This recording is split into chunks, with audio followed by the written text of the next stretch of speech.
Bom dia então, hoje é dia 10 de outubro, a aula é Embriologia Geral. Aqui eu estou falando para o pessoal das turmas da nutrição 23A e 23B. Hoje nós vamos ter uma aula um pouco diferente porque ao longo da aula eu vou fazer algumas perguntas. Essas perguntas vão dar direito àquele ponto que a gente já conversou, não é isso? Eu já avisei pelo campo virtual.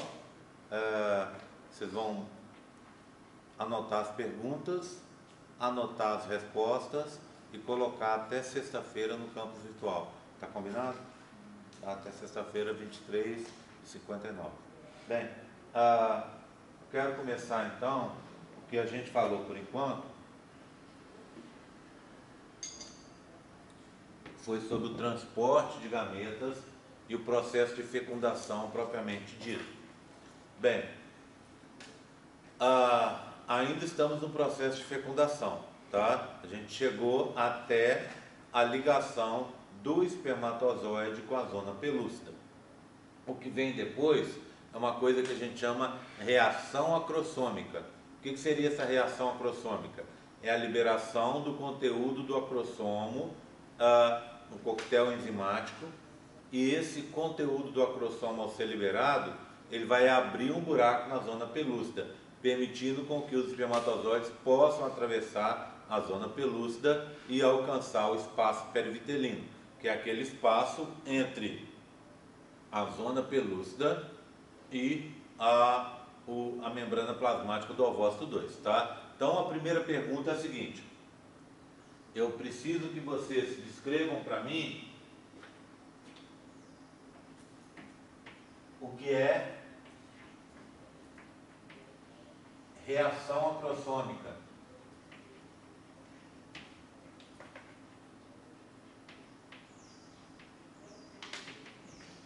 Como ocorre e o que ela permite. Ok? Então essa é a primeira pergunta. Bem, então, o que é essa reação acrossômica? Como é que ela ocorre? Olha aqui, ó. Aqui então a gente tem um modelinho da cabeça do espermatozoide. Se vocês olharem, o espermatozoide está na membrana externa, tá vendo? A membrana plasmática. E o acrossomo também tem uma membrana externa, mais aqui, ó, certo? O que vai acontecer? A membrana plasmática junto com a membrana externa do acrossomo vão se juntar e fazer umas vesículas. Quer ver, ó? Olha aqui as vesículas, ó, as duas se juntaram, fizeram uma vesícula, fizeram vesículas. Essas vesículas então são perdidas. E o conteúdo do acrossomo, o conteúdo enzimático, é liberado para fora durante esse processo. Então, libera-se um monte de enzimas aqui. Essas enzimas permitem com que o espermatozoide possa atravessar essa zona pelúcida. Então, a gente tem um modelinho para mostrar aqui. Olha aqui. O que a gente fez? Nós temos aqui, ó, o espermatozoide com a cabeça dele, o compartimento intermediário, a peça intermediária aqui, e aqui o início da cauda. Bem, o núcleo está aqui, o núcleo picnótico, não é isso que a gente conversou na outra aula. Aqui você tem o acrossomo, tá vendo? Esse acrossomo está pintado de duas cores. A membrana anterior dele está de lilás, aqui, e a membrana posterior está de rosa, só para a gente separar, ficar mais fácil entender. Durante o processo da reação acrossômica, essa membrana vai se desmanchando, igual vocês vão poder ver aqui, tá certo? Ela vai se desmanchando e vai fazendo grumos, vai fazendo vacúolos, que são formados pela união da membrana plasmática posicionada aqui à frente com a região anterior dessa membrana acrossômica. Aí formam-se esses vacúolos de membrana que vão ser liberados. Quando faz isso, abre-se buracos nessa membrana anterior. E assim o conteúdo do acrossomo pode ser exocitado, pode ser liberado, agindo então na zona pelúcida. O que vai sobrar é isso aqui, ó. Você tem o quê?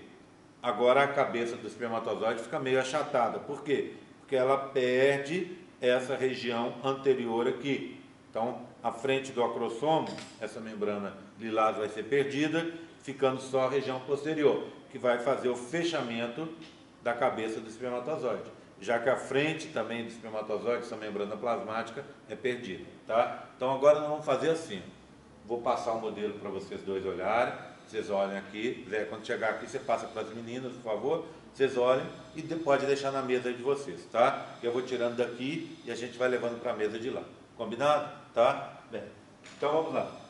Então essa é a primeira pergunta e com ela a gente descobre que os espermatozoides, vejam esse modelo, é um corte, tá? Então você tem o que? Esse azul escuro aqui, ó, é a região da corona radiata, tá vendo? Células espalhadas, muita membrana, muita matriz extracelular abundante, os espermatozoides atravessam ela batendo a cal. Eles se ligam aqui, ó, à zona pelúcida, formada por ZP1, ZP2 e ZP3. Aqui eles vão se ligar no ZP3. Fazem a reação acrossômica, atravessam essa zona pelúcida e caem nesse espaço aqui, que é o espaço perivitelino. Vários espermatozoides ficam girando ao mesmo tempo nesse espaço perivitelino, até que um se liga ao receptor da membrana, a um receptor específico da membrana plasmática do ovócito 2. Então aqui está a membrana do ovócito 2 e aqui estão os receptores. Quando o espermatozoide se ligar, ele vai conseguir penetrar para dentro desse citoplasma do ovócito 2, ocorrendo então a fecundação, tá? Então o que entra? Entra o flagelo, entra o núcleo e entram as mitocôndrias. Fica para fora a membrana plasmática, tá? Então ocorre então o processo de fecundação, tá bom? Então tá aqui para vocês verem. E eu queria já aproveitar e mostrar para vocês dois modelos um pouco mais reais desse processo. Bebê, o que você tem aqui? Um ou dois modelos? Não, acho que eu tenho dois modelos já de uma vez.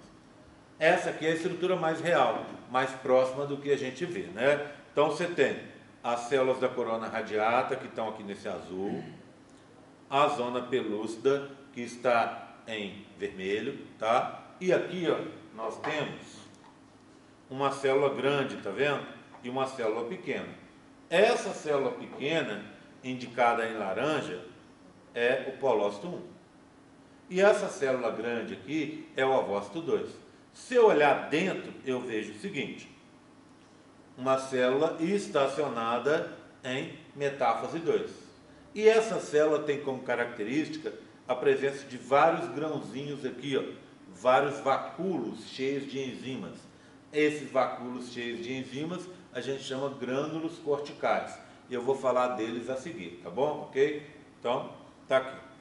Então, esse é o gameta feminino durante exatamente esse processo de fecundação, tá? Mais um para vocês. Daqui a pouco eu mostro o outro, tá? Vou soltar um slide e só lembrar a vocês que então, quando ocorrer essa fecundação ou fertilização, não é? Vão ocorrer três eventos. O primeiro deles é o restabelecimento da ploidia, ou seja, o pronúcleo masculino, o núcleo desse espermatozoide, que a gente chama de pronúcleo masculino, ele tem 23 cromossomos. Ele vai se unir com o núcleo do ovócito 2, que a gente chama de pronúcleo feminino, tá? Núcleo proveniente do ovócito 2. A união do pronúcleo masculino com o pronúcleo feminino é um processo que a gente vai aprender daqui a pouco, que se chama singamia, tá? Esse processo, que é resultado da fecundação, ele vai permitir novamente o restabelecimento da ploidia, ou seja, vão se juntar dois pronúcleos, cada um com 23 cromossomos, se chamam pronúcleos porque eles não são núcleos verdadeiros, já que eles são haploides, tá? Então, junta o pronúcleo masculino com o feminino e dá origem a um núcleo único, tá? Que é o núcleo do zigoto. E esse processo causa o restabelecimento da ploidia. Vai formar um núcleo com 46 cromossomos. Outra coisa, é estabelecido novamente o sexo gamético, ou seja, vai se formar um homem ou uma mulher, tá? E essa formação vai depender do cromossomo sexual que está sendo transportado pelo espermatozoide. Lembra-se? O ovócito 2 só tem X, né? Ele veio do sexo feminino, então ele é XX. Na hora que separar, vai ficar com um X só. Então, ele só tem condição de ele só tem condições de gerar sexo feminino. Mas quem vai gerar feminino ou masculino é o espermatozoide, porque você tem X no espermatozoide, gerando com X feminino, uma mulher. Ou você tem um Y no espermatozoide, que vai se juntar com o X do sexo feminino, dando origem ao homem, tá? Então, é o que a gente chama de estabelecimento de sexo gamético. E, por último, uma coisa que eu vou falar durante essa aula inteira, que é o tal da ativação do ovócito, que é responsável por uma série de processos que eu vou começar a contar agora, tá? O primeiro desses processos é o que a gente chama bloqueio da polispermia, tá? Esse bloqueio da polispermia, ele é a nossa segunda pergunta. Eu quero que vocês descrever o bloqueio rápido e o bloqueio lento da poliespermia, explicando o que eles fazem, tá bom? Combinado? Então, essa é a segunda pergunta. Vamos falar dos bloqueios? Olha aqui, ó. Aqui eu tenho um experimento bem bacana para explicar esse bloqueio. Bloqueio rápido primeiro, tá? Bebê, olha que interessante. Você tem aqui, ó, olha, um ovócito 2. Esse ovócito 2, ele recebeu elementos químicos que a gente chama de fluoróforos, que esses elementos, quando se ligam com alguns átomos, eles liberam, quando se ligam com alguns elementos químicos, eles liberam luz, tá? Essa luz é o seguinte, ela vai mudar de cor dependendo da concentração desse elemento com que o fluoróforo se liga, tá bom? O elemento é o cálcio, um cátion, tá certo? Bem, então olha aqui, ó, repare, quando você tem pouca ligação, ou seja, poucos íons cálcio, poucos cátions, é verde. Quando tem um nível maior de íons cátion, de íons cálcio, ele é azul. E quando tem um nível maior ainda de cálcio, ele fica rosa e depois vermelho. Então, bebê, aqui embaixo está o tempo, tá vendo? Está o tempo. Então, olha, 0,4, aqui me parece que esteja em segundos, tá vendo? 4 segundos, 8 segundos, 12 segundos e assim sucessivamente. E então a gente vai até, olha aqui, 1 minuto e 36 segundos. Então é um processo rápido, tá? Razoavelmente rápido. Bebê, aqui é o local de penetração do espermatozoide dentro do ovócito 2. O que está acontecendo a partir dali? Tá vendo? Olha, está começando a ocorrer a entrada de cálcio a partir daquele local. Então, quando o espermatozoide entra no ovócito 2, abre-se canais de cálcio, canais que a gente chama vazantes de cálcio, e o cálcio começa a entrar no interior do ovócito 2, que aí deixa de ser verde, começa a ficar azul, tá vendo? Começa a ficar azul, 20 segundos depois, tá vendo? Começa a ficar azul, depois vermelho, até ficar totalmente vermelho, cheio de cálcio, e aí passa um tempo, olha lá, 1 minuto e 16, o processo começa a retornar ao que era antes, tá vendo? Começa a ficar azul, ou seja, voltando para um nível menor de cálcio, ou seja, o cálcio está sendo jogado para fora, e depois, olha aqui, no último dele já começa a aparecer o verde, tá? Então, o O que aconteceu? Entrou o ovócito, entrou o espermatozoide, colocou o conteúdo dele, interno, dentro do ovócito 2, canais de cálcio se abriram e entrou cálcio para dentro do ovócito 2. Além disso, ocorreu uma outra coisa, repara aqui, ó, é o que a gente chama centelha de zinco. Olha aqui, ó, tá vendo? A bolinha perfeitinha, perfeitinha, perfeitinha, tá vendo? Quase todos os lugares a bolinha está perfeitinha, exceto aqui, ó, olha lá, tá vendo? O que é isso aqui, ó? Nós estamos conseguindo detectar também a presença de zinco do lado de fora. Do lado de fora do ovócito 2. Está vendo? Ó, essa mancha por fora que não está presente aqui, por exemplo. Por quê? Porque o zinco está sendo jogado para fora. Então, você joga cálcio para dentro e joga zinco para fora. É o que a gente chama centelha de zinco. Tá? Então, está aqui, ó, o zinco sendo jogado para fora. Então, olha, ele é jogado a partir, sei lá, dos 20 segundos até, talvez, no máximo 40 segundos.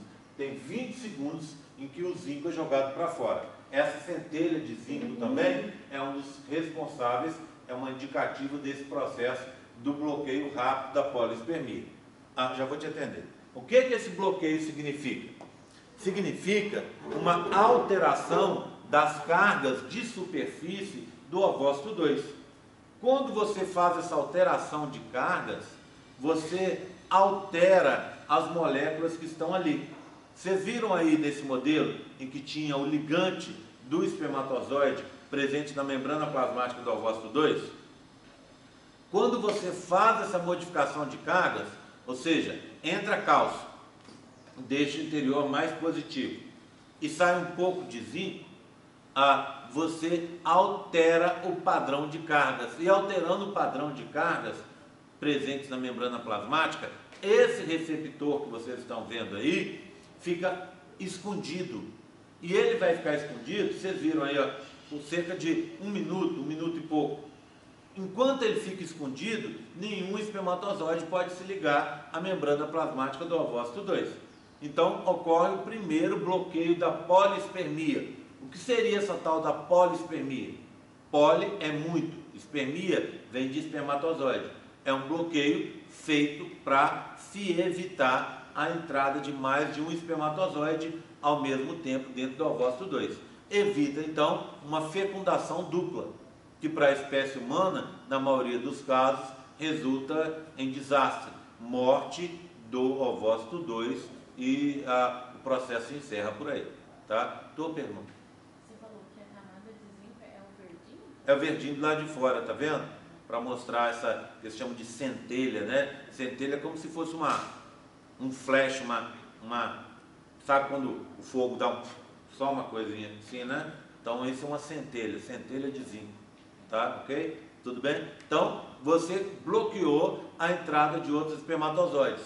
Só que esse bloqueio é um bloqueio rápido, é um bloqueio que começa muito rapidamente, mas que também termina muito rapidamente, tá? Então, ele tem uma efetividade parcial. Ele, na verdade, ele é feito só nesse início para dar tempo para ocorrer o tal do bloqueio lento da poliespermia. Esse bloqueio lento da poliespermia, ele é chamado também de reação de zona ou reação cortical. Bem, cortical a gente já sabe, porque envolve aqueles grãozinhos, aqueles lisossomos que eu já mostrei para vocês, que são os grânulos corticais. E se chama reação de zona porque ele vai alterar a estrutura da zona pelúcida, tá? E isso eu vou mostrar para vocês agora, ó. Então, vê bem, aqui eu tenho, daqui a pouco a gente olha esse, tá? Aqui eu tenho uma representação da zona pelúcida. Olha, são dímeros de ZP2, aqui de verde, com ZP3 de rosa, unidos por ZP1. Aqui o pauzinho, tá vendo? Aqui estão os grânulos corticais, esses lisossomos que ficam na periferia da célula, por isso, periferia do ovócito 2, então por isso a gente chama de córtex, tá? Essa região mais periférica. Lá na citologia a gente chama assim. O que aconteceu? Olha, depois da fecundação, olha o espermatozoide encostando aqui. Esses grânulos são exocitados. Olha lá, o espermatozoide chegando, se unindo com o receptor da membrana plasmática do ovócito 2. O conteúdo interno começa a ser jogado lá para dentro e os grânulos corticais são exocitados, são liberados para fora, tá vendo? O que isso resulta? Olha lá, agora o espermatozoide vai entrar no interior. Olha o conteúdo dele, o núcleo entrando, ó. E aqui, para ajudar a entrada dele, o citoesqueleto se forma para ajudar a empurrar esse núcleo para baixo, para dentro. Bem, resultado desse processo, dessa extrusão desses grânulos corticais. Olha o que aconteceu com a zona pelúcida. Está vendo? Ela modificou o aspecto dela. Não é que ela foi destruída, mas as ligações foram alteradas, está vendo? Agora você vai ter dímeros formados por ZP3, ZP1, ZP3, ZP1, está vendo? E o ZP2 não está aqui porque ele forma grumbos e fica isolado. Então, eu tenho para mostrar para vocês o aspecto normal da zona pelúcida, está vendo? Ó, ela é o quê? Ela é uma malha tridimensional formada por ZP3, ZP2, ZP3, ZP2. ZP2 é o verde, o ZP3 seria o vermelho. E essa malha é unida por esse indicado aqui em rosa, que é o ZP1. Tá vendo? O espermatozoide vai se ligar ao ZP3, que é o vermelho. Tá? Depois que acontece a reação acrossômica, ele atravessa essa zona pelúcida, cai no espaço perivitelino, se liga ao núcleo, se liga ao ovócito 2, ao ligante de superfície, tem o bloqueio rápido da polispermia e depois o bloqueio lento, que é a reação cortical ou reação de zona. Olha o que aconteceu com a zona pelúcida então. Olha, agora ficou o quê? Uns filamentos isolados formados por ZP3 e ZP1.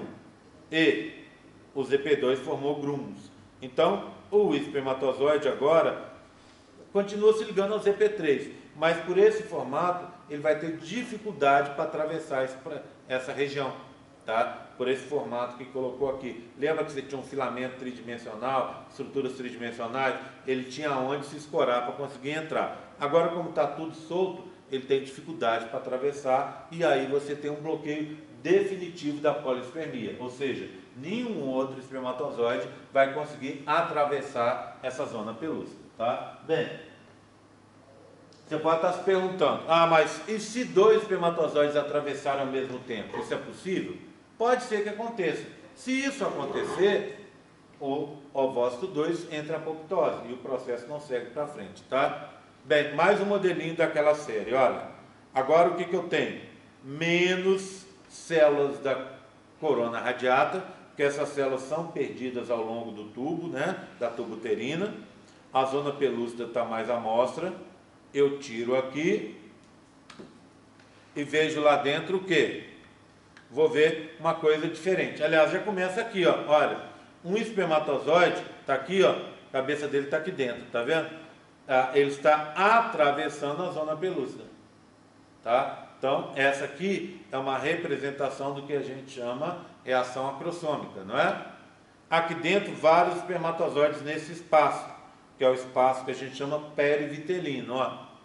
E um espermatozoide está ligado ao receptor de superfície do ovócito 2, está preso. Esse espermatozoide eu pedi para fazê-lo aberto, para indicar que ele já liberou o conteúdo interno dele. Então isso aqui seria só a membrana plasmática do espermatozoide. O conteúdo interno está lá dentro, ó. A flagelo, as mitocôndrias estariam aqui e o núcleo picnótico está do lado de cá. E nós temos o ovócito 2 ainda parado em metáfase 2. Bem, o que nós não temos aqui? Aqui nós não temos os grânulos corticais. Por quê? Porque o bloqueio lento da polispermia, reação de zona ou reação cortical, já ocorreu, tá? Tudo bem? Pronto. Vou passar esse próximo aqui para vocês. Seguindo, então, aqui, então, é um resumo do processo, aquele mesmo que eu mostrei para vocês no modelinho, tá? Então, Não vamos gastar tempo nesse de cá, não. Bem, o que acontece então? A gente está na seguinte situação. O espermatozoide colocou seu conteúdo lá dentro do ovócito 2.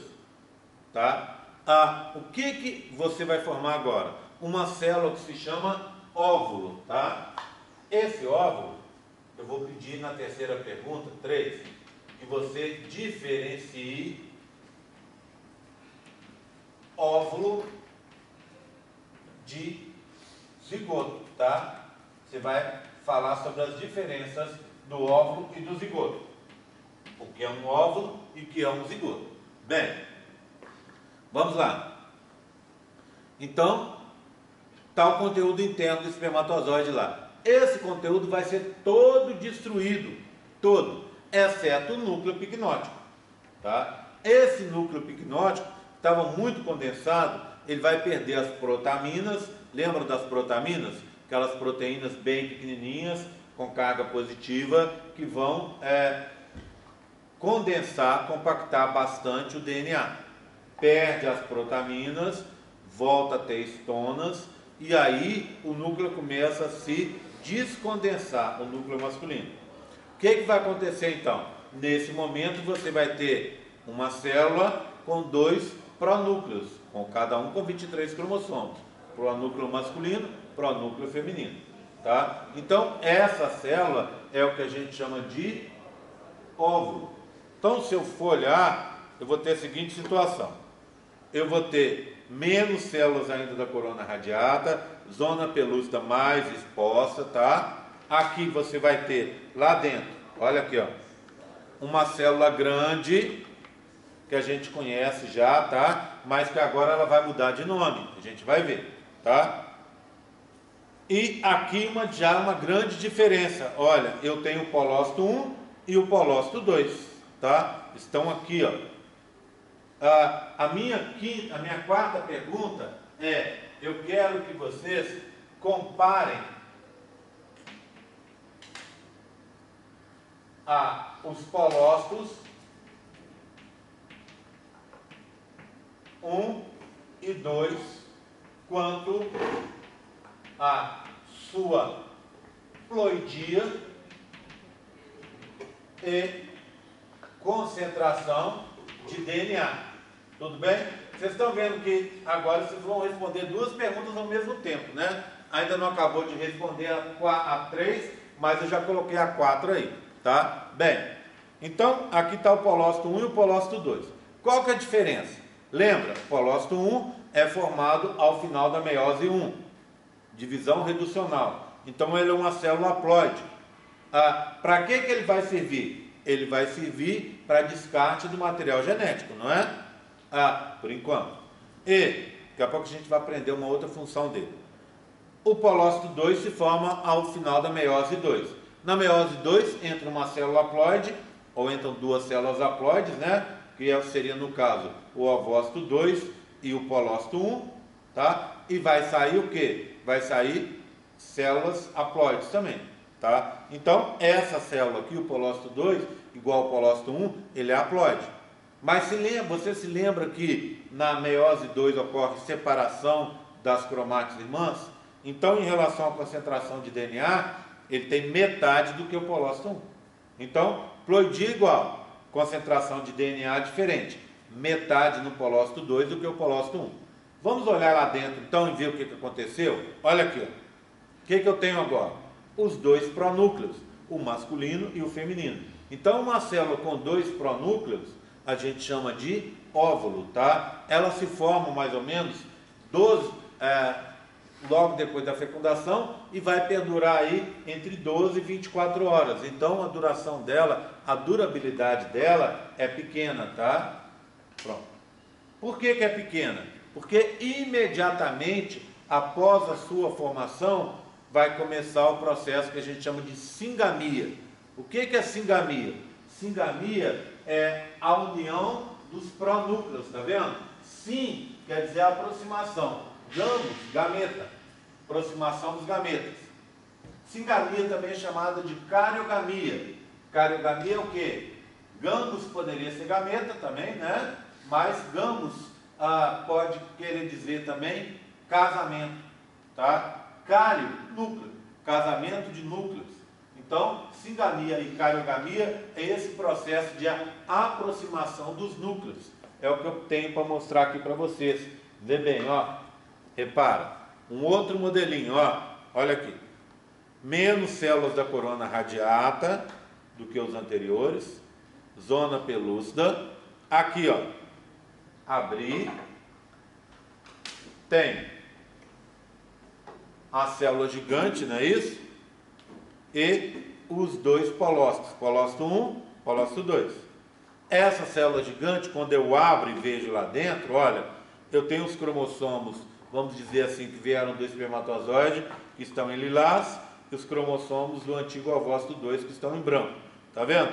Os dois pronúcleos estão se unindo. Então, esse é o processo de singamia ou cariogamia, tá?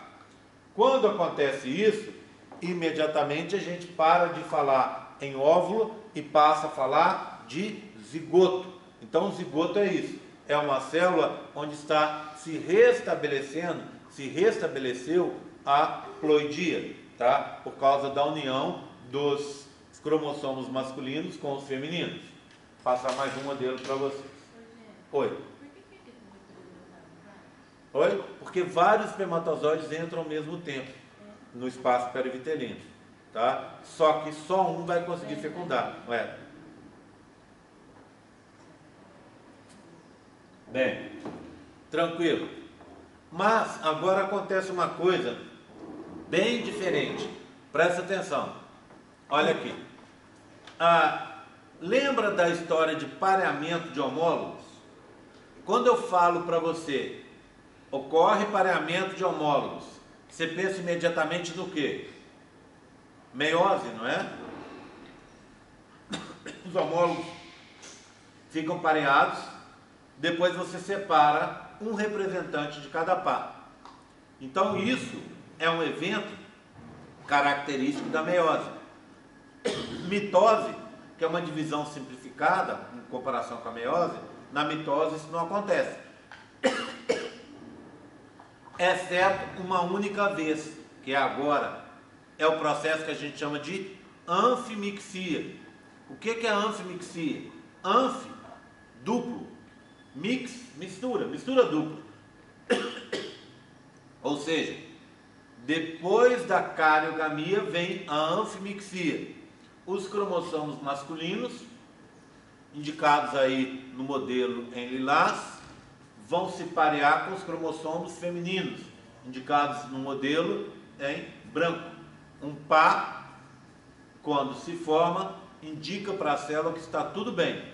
Se acontecer algum defeito e um par deixar de se formar, ou o pareamento for incompleto, porque o cromossomo recebeu uma parte a mais, está com um pedaço a mais, ou está com a parte trocada, ou perdeu uma parte, lembra dessa história? Tá? Quando acontece esse tipo de coisa, vocês aprendem lá na genética, né? Deleção, translocação, né? Quando acontece esse tipo de coisa, o pareamento não fica correto. E quando o pareamento não fica correto, o que o zigoto faz? Entra em apoptose.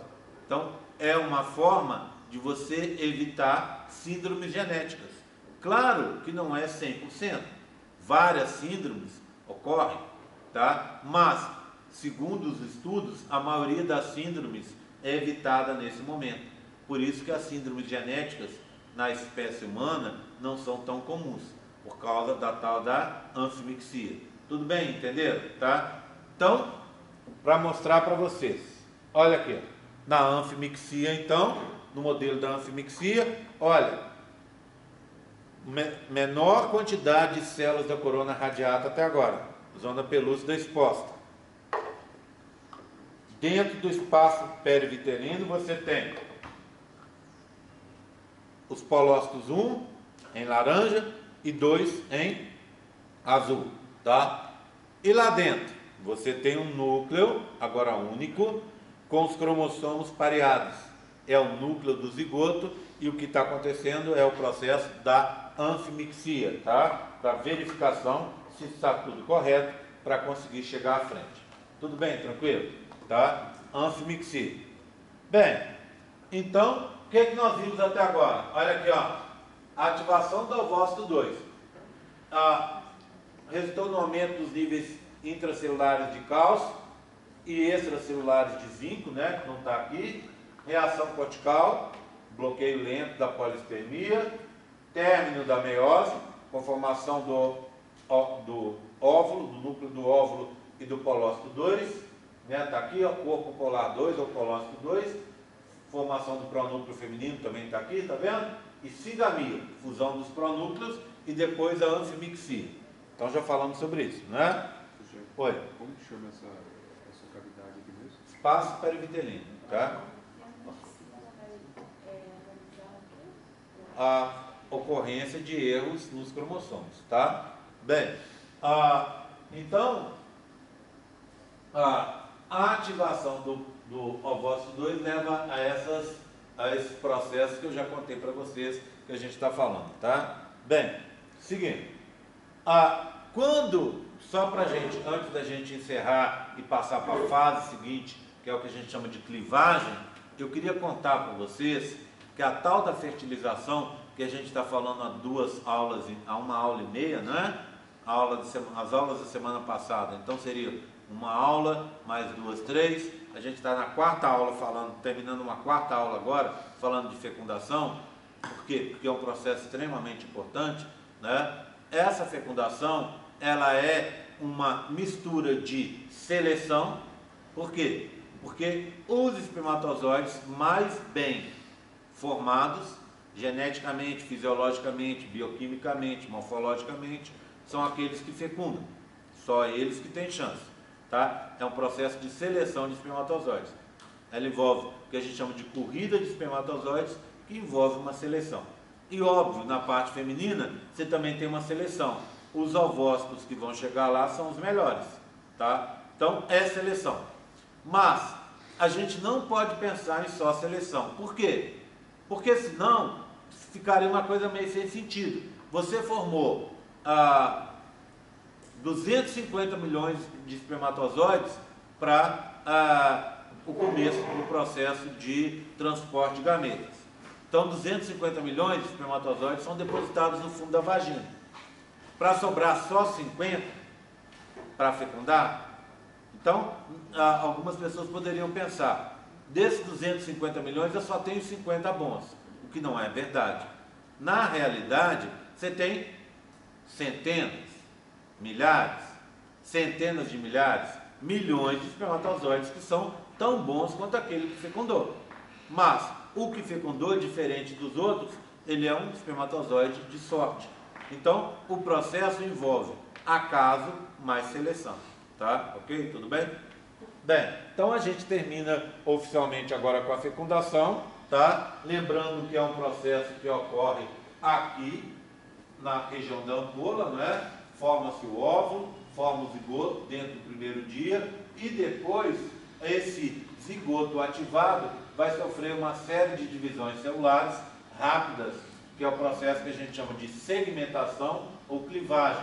Eu vou falar dele agora durante o restante da aula e vou, ao final, falar sobre a transformação de uma das etapas do processo de clivagem, que é a mórula, na blástula, que a gente termina a nossa aula assim hoje. Mas a ampola não seria mais próximo? Um pouco mais para cima, né? Um pouquinho mais para cima na realidade, tá? Esse é um desenho que eu já peguei pronto que veio assim, tá? Bem, então eu agora vou trocar, tá? De apresentação, vou sair dessa, vou pegar uma próxima aqui para a gente poder falar sobre clivagem.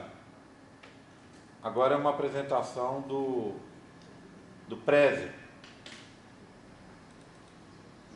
Só um segundinho, tá? Tá aqui.